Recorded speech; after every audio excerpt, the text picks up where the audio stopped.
Google Earth, telephone communication, television. We owe it all to satellites orbiting Earth. A life without these benefits can no longer be imagined. But there's one problem that can ruin it all: space junk. Space junk can collide with satellites, as happened in 2009. A working Iridium satellite and a broken Cosmos satellite collided. This has created debris that is now spread over many different orbits around Earth. This is a visualization of the debris that has been created by this collision. The Kessler syndrome describes how this can lead to more collisions and therefore more space junk, which thus triggers a chain reaction. This chain reaction will create an impenetrable layer of space debris, which will destroy satellites in low Earth orbit one by one, and many forms of space travel will not be possible for decades.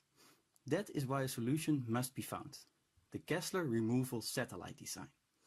This satellite design can capture space debris in low Earth orbit by flying in an orbit around Earth as a large waste container. KR satellites catch debris in their large, deep, ball-shaped parts. The debris drills into the wall and gets stuck in it. If a piece of debris does not get stuck into the wall, a hatch will open to make the piece of debris enter the satellite in cooperation with a push mechanism. The debris is then stored in a large waste room. The most dangerous pieces are those smaller than 10 centimeters. They cannot be observed from Earth.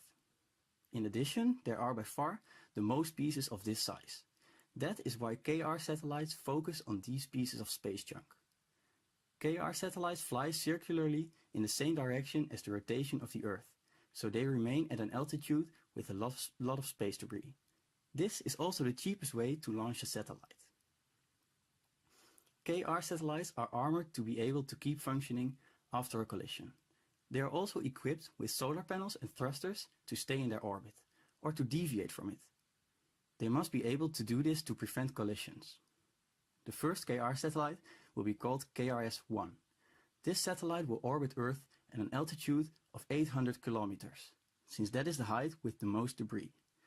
This is due to the aforementioned Iridium-Cosmos collision. The launch will take place in collaboration with SpaceX on January the 21st, 2029 with the Falcon Heavy rocket. This is the strongest launcher at the moment.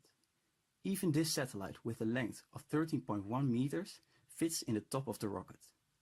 KRS-1 will be active for approximately 15 years and will return to the Earth's atmosphere as soon as the thrusters are almost empty.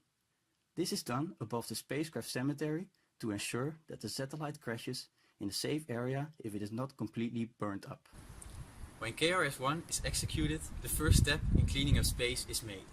This is just the beginning of a big project. That's one small step towards clean space, but a giant leap for mankind.